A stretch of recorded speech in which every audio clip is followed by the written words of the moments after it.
Imaginez, vous êtes en pleine partie de belote, tout se passe bien, et là, en plein milieu, quelqu'un change les règles. D'un coup. Voilà. Genre, les valets peuvent voler maintenant. C'est un peu ça l'expérience Origin Story, le jeu dont on va parler aujourd'hui et qu'on a analysé dans notre article. C'est une super analogie, parce que c'est vraiment le cœur du jeu.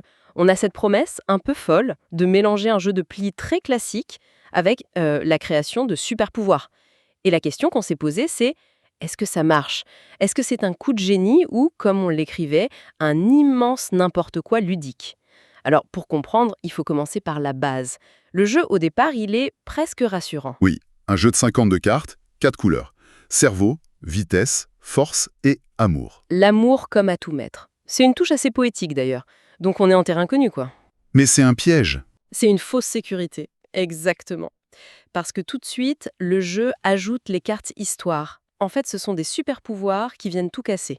Ah oui, genre échanger des cartes, annuler un tour, tout peut arriver. Et en plus, dès le début, il y a ce choix crucial qu'on doit faire à chaque manche, héros ou vilain. J'ai adoré ça. Soit tu joues pour gagner le plus de plis possible, soit tu paries sur ta propre défaite pour faire un jackpot de points. C'est une tension stratégique immédiate. Tout à fait. Mais avant même de parler plus de la mécanique, il faut qu'on s'arrête sur l'esthétique. C'est la première chose qui nous a marqué et on l'a vraiment souligné dans l'article. Ah oui, le jeu est magnifique. On est à des années-lumière des comics de super-héros habituels. C'est ça. Pas de couleurs flashy, pas de d'explosions partout. C'est tout à l'aquarelle. Le travail de Clémentine Campardou, l'illustratrice, est incroyable. C'est très doux, presque pastel, c'est très humain.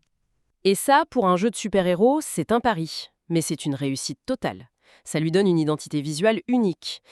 Bon, mais tout ça, c'est génial sur le papier. Et ça l'est d'ailleurs. Pendant les 2 premières manches. Voilà. C'est ce qu'on a appelé le syndrome de la troisième manche.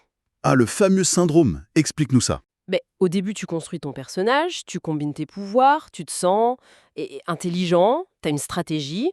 On sent brillant, hein. Et puis, à la troisième manche, le jeu lâche une bombe. Une carte événement.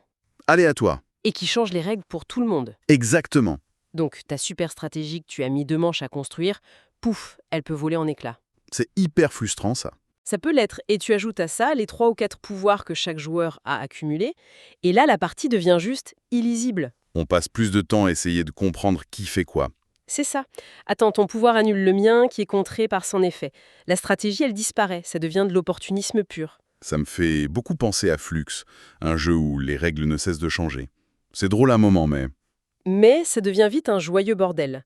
On ne contrôle plus rien, l'histoire qu'on est censé construire n'a plus ni queue ni tête, c'est juste un empilement de pouvoirs sans cohérence. D'accord. Donc, pour résumer un peu notre analyse, le verdict est Mitigé.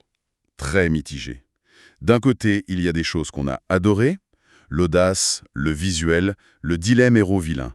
Et de l'autre, cette salade de pouvoir en fin de partie qui devient indigeste. C'est le mot.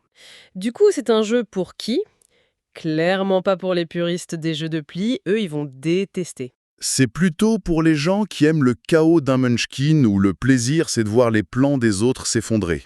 Exactement, c'est une expérience parfois brillante, souvent frustrante. On l'a décrit dans l'article comme un clown radioactif. C'est coloré, ça fait du bruit, mais on ne sait pas si on doit applaudir ou s'inquiéter. C'est une bonne image. Le verdict final, c'est donc un oui, mais.